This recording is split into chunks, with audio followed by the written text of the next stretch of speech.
The rain had followed Ethan Ward for miles, whispering against the windshield of his rented car like skeletal fingers dragging across glass. He had landed at Heathrow that morning, feeling the weight of exhaustion, but also the rush that always came before an investigation, before a haunting. Ethan's work wasn't glamorous, though the internet sometimes made him out to be some fearless ghost hunter. He wasn't. If anything, he was a man who had spent too many nights chasing shadows so that he wouldn't have to face the ones inside his own mind. He had come to England to document what many called the most haunted building in the country. The ancient Ram Inn. Built in 1145, planted directly atop what had once been a pagan burial ground, the place had earned a reputation that went far beyond creaking floors and disembodied whispers. People spoke of violent poltergeist attacks, witchcraft rituals, demonic entities, scratches, bruises, and invisible hands pushing them downstairs. Visitors running screaming into the night. Most investigations lasted hours. Some lasted minutes. A few never finished at all. Ethan wasn't afraid, not yet, but he felt the tightening in his stomach as he turned off the main road and followed the narrow, twisting lane that led into the village of Wootton-under-Edge. The fog thickened like damp wool, muffling the color from the world. He saw it before he expected to. The ancient Ram Inn crouched at the edge of the road like a wounded beast. Its warped timbers leaned as if time itself had pushed down on them. Its crooked roof sagged under centuries of rain and rot. Small windows stared outward, black, empty, cold. Ethan parked. For a long moment he simply sat in the car, studying that ancient structure. He whispered to himself, not sure whether he meant it as reassurance or warning. Just another house. But he knew better. The Ram Inn wasn't just a house. It was hungry. The heavy wooden door creaked open before Ethan had even knocked.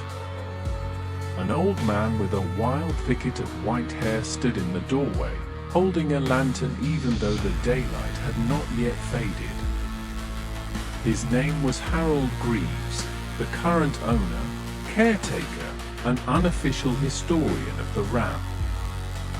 "You're the investigator," Harold said, not asking but stating. "Yes." Ethan Ward. Harold stepped aside. "Come in quickly. Don't let the cold settle." Ethan hesitated at the threshold.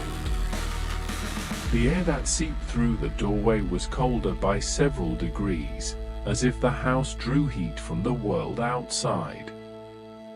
The moment Ethan stepped in, the door thudded shut behind him with a force that made him jump. Harold didn't even react. "You're staying the night?" Harold asked. "That's the plan." "Brave," he murmured, moving the lantern so the flame's light flickered across the warped walls. "Or foolish?" Ethan didn't answer. Harold led him through the dark, narrow hallway, the wood beneath their feet creaking like old bones resisting their weight. "This house is older than the floorboards," Harold said. "Older than the roof. Older than the village around it." "You mean the pagan ground?" Harold stopped walking. The lantern flame sputtered. "I mean the ground under the pagan ground." Ethan frowned. I thought the record showed. You think paper tells the whole truth of a place like this? Harold snapped. Paper burns. Stone rots. What remains? The earth. And the earth remembers. He resumed walking. Ethan followed, uneasy. Harold brought him into the inn's largest common room, where the ceiling rafters twisted overhead like ribs from some enormous creature. The fireplace was nothing more than a black, gaping hole.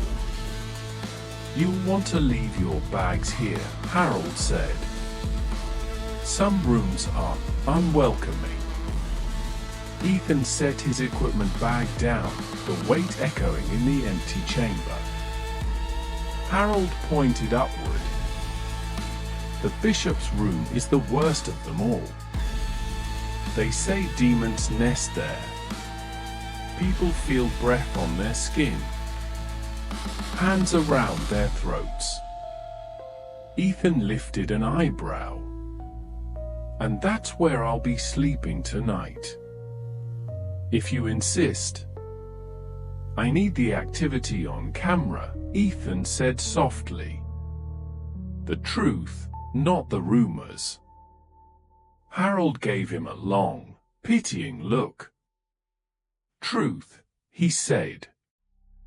"Very well. But remember, whatever follows you down from that room, it won't leave when you do." Ethan brushed it off with a nervous laugh. But something deeper inside him whispered, "He means it." By late afternoon, Ethan had set up his cameras. One in the bishop's room. One overlooking the staircase. One in the common room. One in the witch's room. He checked battery levels, tested night vision modes. Everything was functioning. Mostly. The witch's room camera flickered, showing static bursts that grew more frequent the longer it ran. When Ethan tapped it, the static sharpened into a jagged face-like shape. A cluster of white streaks for teeth. 2 hollow patches for eyes. Then it vanished. He replayed the footage, but the moment was gone. Glitch, he told himself. Just a glitch. But the equipment wasn't the only thing behaving strangely. Every time Ethan passed under a doorway, he felt something brush the back of his neck, light as cobwebs, but colder than ice. And the upstairs hallway always seemed a fraction darker than it should have been, even with the lights on. He could see the shadows clinging to corners, thick like oil. Harold watched him from time to time, standing silently at the foot of the stairs. "Has it started already?" Ethan asked. Harold didn't answer. Instead he whispered, "Don't bleed in this house." The warning made no sense. Not then. Not yet. Night fell early, swallowing the last of the weak winter light. By 8 p.m. the entire inn was wrapped in darkness so dense it felt physical. Ethan began his walkthrough, speaking into his handheld recorder. Investigation log, 8:13 p.m. Starting in the witch's room. Reports of, well, witches. Or at least one woman accused of witchcraft during the 1500s. Historical accounts vary. His voice sounded too loud. As he pushed open the door to the witch's room, the hinges screamed, the sound echoing weirdly, as if the room were larger than it appeared. It wasn't. It was small, claustrophobic, low ceiling, cracked plaster walls. A rope hung from a ceiling beam. Ethan's breath caught. He hadn't seen that before. "Harold," he called. No answer. He stepped closer. The rope was frayed, old, years old. Possibly centuries. Dark stains mottled the fibers. "Is this supposed to be here?" he whispered to himself. The moment he touched the rope, the room dropped in temperature so fast he could see his breath. The floorboards behind him creaked. Ethan spun around. Nothing. He exhaled shakily. "All right," he said aloud. "Let's try for an EVP." He set his recorder down on the table. "My name is Ethan Ward. If there's anyone here, any presence at all, can you communicate with me?" Silence. He waited. 30 seconds passed. Then, a soft knock on the wall. 3 knocks. Behind him. Ethan froze. He turned slowly. Another 3 knocks. But this time from the opposite wall. "Is that you trying to communicate?" Ethan managed. The knocks came again, closer this time. More insistent. As if something was creeping nearer with each set. Ethan stepped back. And then the rope swung. Not a gentle sway from a draft. A violent, deliberate swing as if someone had thrown their full weight into it. Ethan stumbled backward, tripped over the uneven floorboard, and hit the wall hard enough to knock the air from his lungs. Pain flared through his shoulder.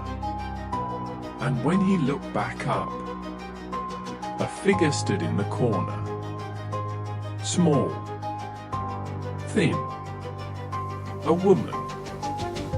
Hands bound behind her. Head tilted. A burlap sack covered her face. Ethan blinked. She was gone. He staggered to his feet and grabbed his recorder. His hands were shaking uncontrollably.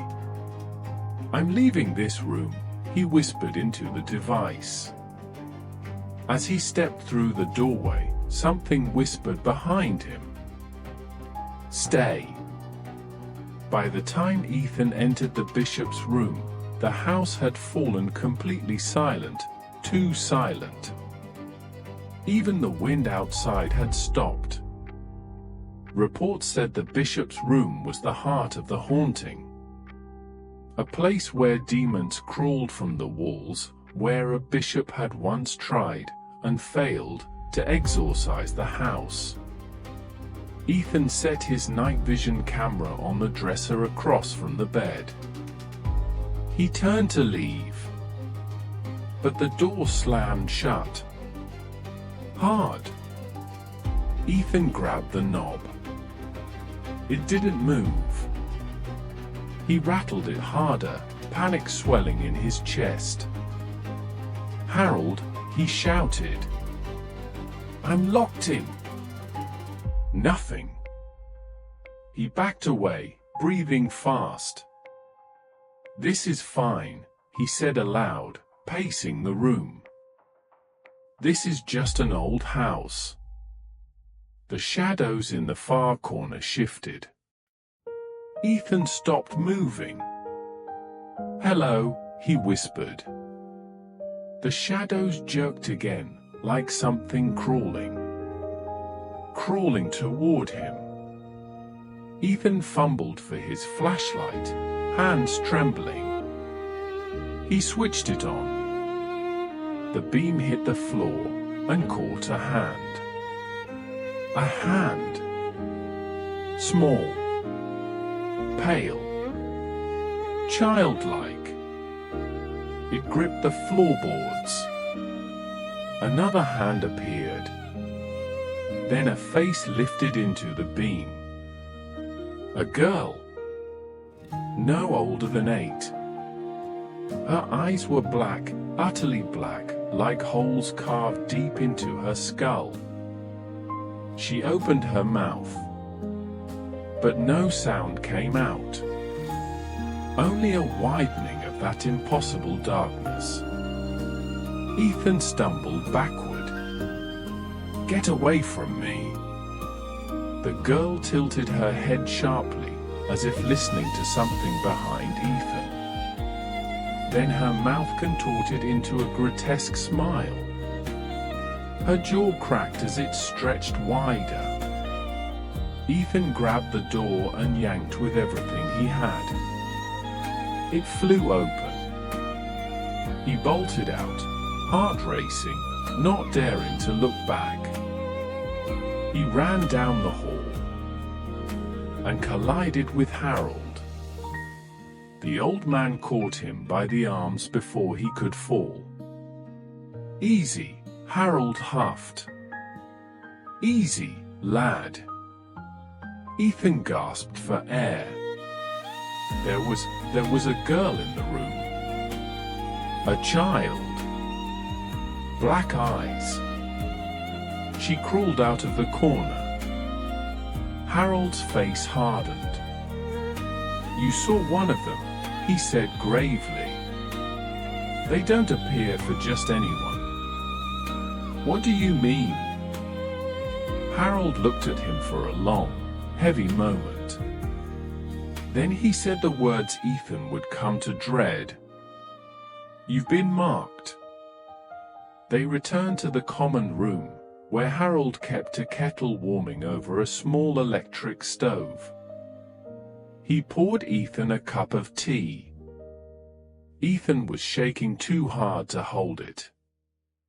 Harold spoke softly, voice creaking like the floorboards. "This place was born wrong," he said. "Built on ground that should never be disturbed. The pagans knew it. They buried offerings here. Blood offerings. Sacrifices." Ethan swallowed. "And then?" "Then the Christians came. They built the inn directly on the burial site. They thought their God would tame the land. And did it?" Harold's eyes drifted toward the staircase, where shadows pooled at the landing. "No." Ethan gathered himself. "You said I was marked." "I? By what?" Harold didn't answer immediately. Instead he asked, "Were you touched?" Ethan thought. The cold brushes against his neck. The rope. The thing crawling from the corner. I don't know." "Well," Harold said, "the house knows. And once it touches you, it doesn't let go." Ethan's skin prickled. "Is this a threat?" "It's a warning." Ethan met Harold's eyes. "Why are you still here?" he demanded. "If this place is so dangerous, why stay?" Harold smiled, a weary, miserable smile. "Because I can't leave either." Near midnight Ethan returned upstairs. He didn't want to. But he had to check his cameras. His equipment bag lay open where he'd left it. He knelt to grab a spare battery and felt a sudden sting along his forearm. He hissed in pain. He looked down. 3 long scratches streaked across his skin. Fresh. Bleeding. Damn it, he muttered. Then the whisper came, right behind him. Bleed. Ethan's breath hitched. He spun around, heart hammering. The hallway was empty. But his recorder, hanging from his belt, clearly picked up the voice. And another sound too. Breathing. Not his. Something behind him. Something close. Ethan felt a cold pressure on the back of his neck. As if a hand rested there. A child's hand. He jerked away, stumbling into the wall. The whisper came again. Don't run. It likes when you run. The next hours blurred together.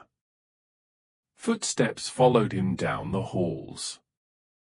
The air thickened, cold, metallic, like the taste of blood on the tongue.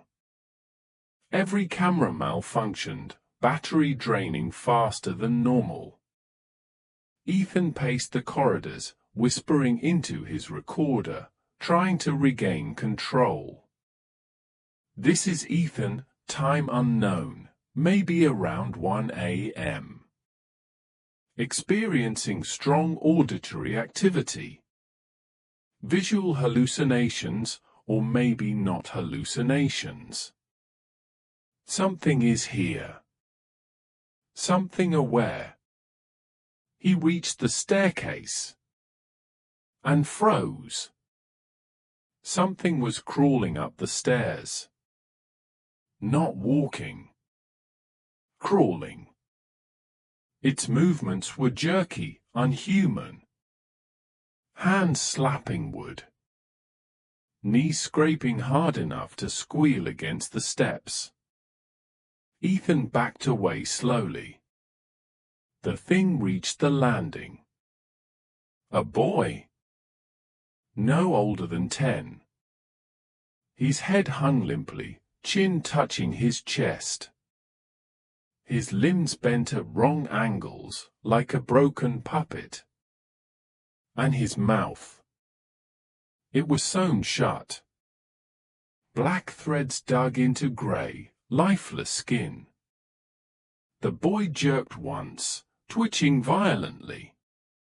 Then he lifted his head. His eyes were gone. Only 2 black pits stared out. Ethan whispered, "Oh God." The boy reached a hand toward him. Ethan turned and ran. He didn't know where he was going until he reached it. The cellar door. Old. Iron hinges. Splintered wood. Harold had warned him earlier. Don't go down there. Not even in daylight. But Ethan wasn't thinking. He just needed distance from the thing on the stairs. He yanked the door open. Stale, damp air poured out, reeking of earth and something else, something sweet and rotten. The steps descended into darkness so complete it looked solid. Behind him, the sound of crawling began again. Closer. Ethan descended the stairs. 1, 2, 3. The door slammed shut above him. Hard. The black swallowed him whole. At first Ethan stood frozen on the steps, listening. The air wasn't still. It moved.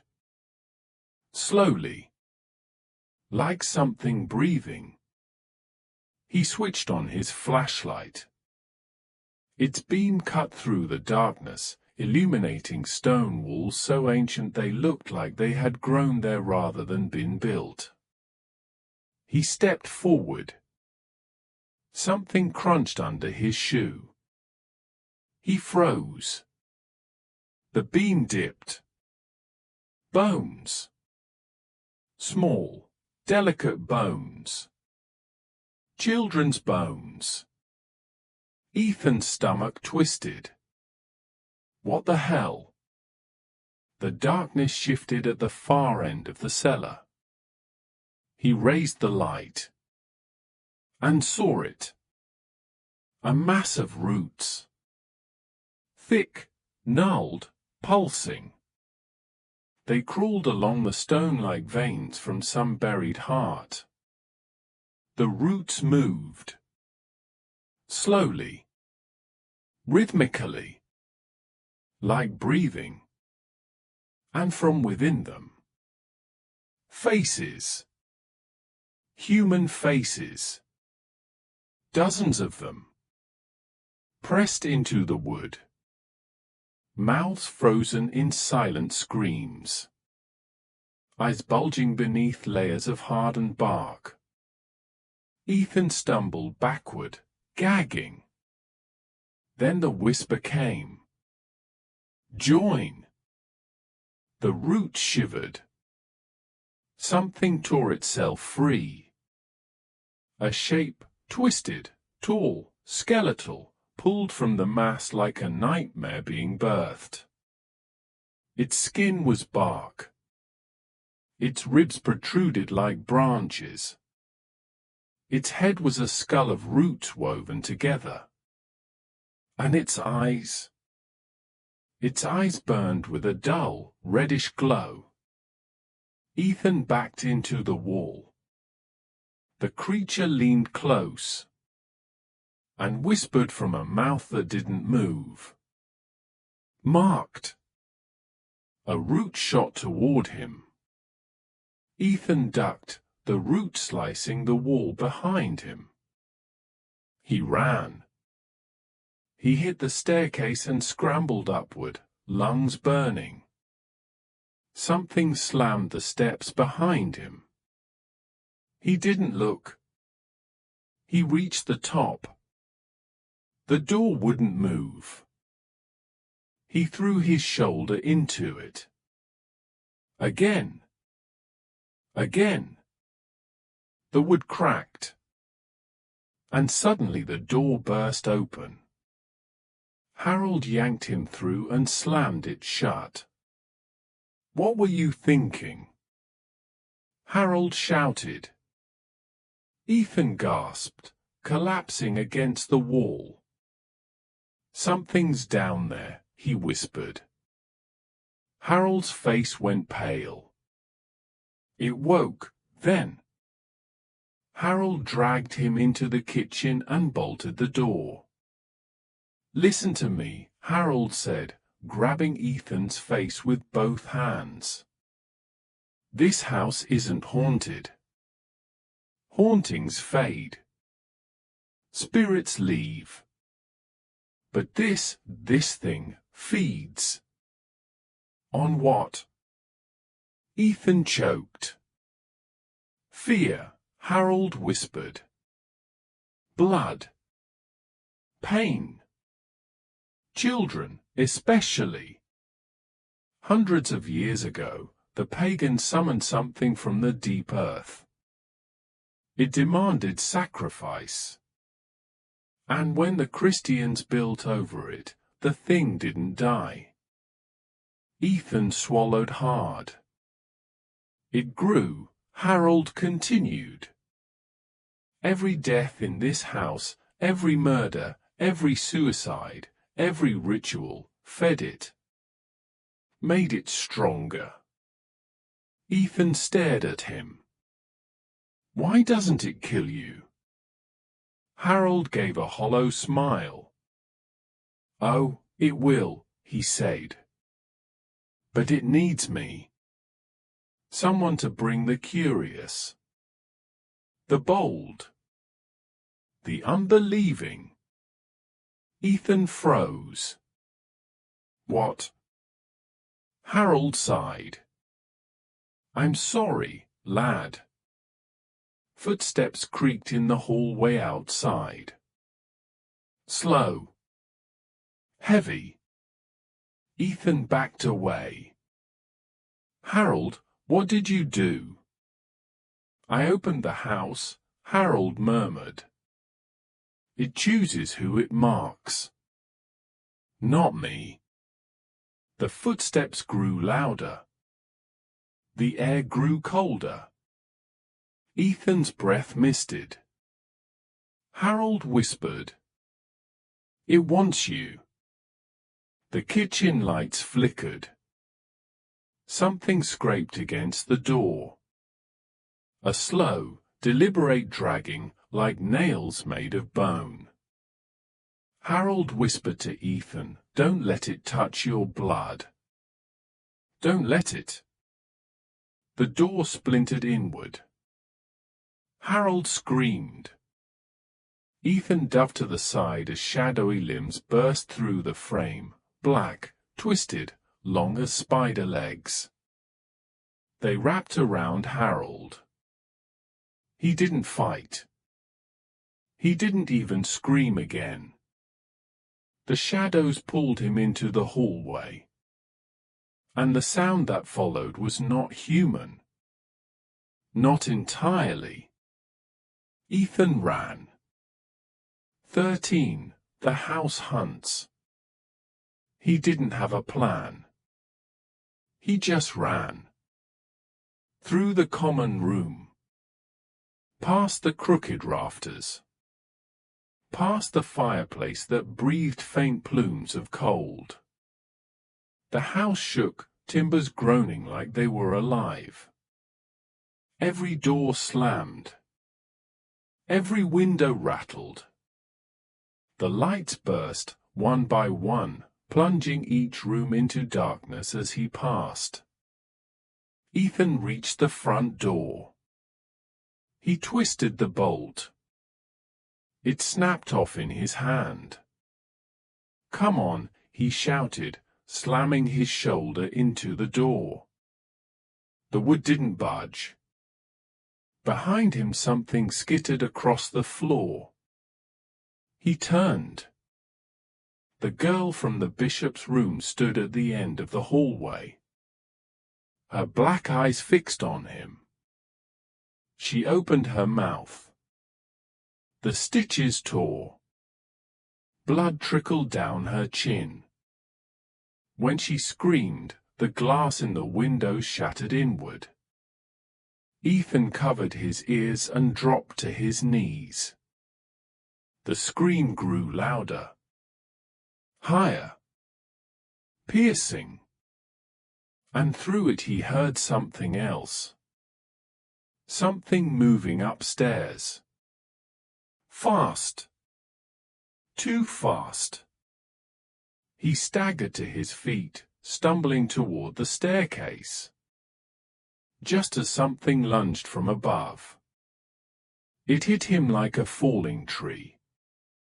He landed hard on the floor, pain exploding across his ribs. The thing pinned him down. Its weight was enormous. Ethan looked up and froze. It was the creature from the cellar. But now its form was clearer, no longer obscured by roots. It had a humanoid shape, but taller, limbs stretched unnaturally long, skin cracked like dried earth. Its mouth was a jagged tear running across its face, filled with splintered teeth carved from bone. Its voice whispered directly into his mind. Bleed. It dragged a claw across his shoulder, opening skin. Ethan screamed as warm blood soaked his shirt. The creature trembled with pleasure. Marked. It lowered its head toward the wound. Its mouth opened wider than bone should allow. Ethan grabbed a broken piece of the shattered door and shoved it upward into the creature's face. It recoiled, screeching, its voice like roots tearing through stone. Ethan scrambled up and ran. He ran blindly through the house, turning corners, slamming doors behind him. He didn't realize where he was going until he reached it. The bishop's room. The worst room in the house. The heart of the darkness. He burst inside and slammed the door shut. He knew it wouldn't stop the thing. Nothing would.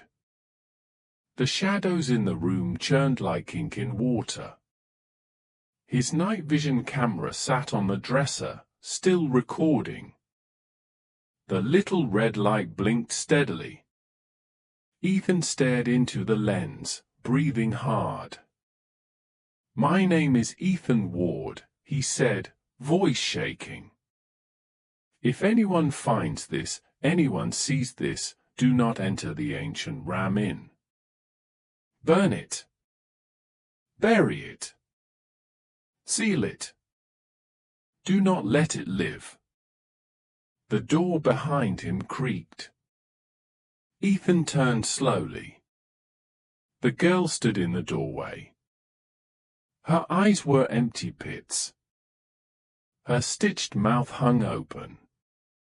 She lifted her hand and pointed to the corner of the room. Ethan followed her gesture, and the creature stepped into view. It filled the entire corner. Bones cracking. Roots slithering beneath its skin. Its eyes glowing with hunger. Ethan backed away until his spine hit the wall. "No," he whispered. "No. No." The creature's limbs unfolded, reaching for him. "Join," it whispered. The sun rose over Wootton Under Edge. Harold sat outside the inn. He rocked gently in a wooden chair, staring at nothing. His clothes were torn and stained. His eyes were empty. Beside him, Ethan's rental car still waited. Engine cold. Key still inside. The inn door creaked open behind Harold. A small figure stepped outside. A boy. Black eyes. Sewn mouth. He placed a hand on Harold's shoulder. Harold whispered, "Another one for the house." The boy tilted his head. Harold continued rocking. The ancient Ram Inn stood silent. Content. Fed. Waiting for the next visitor.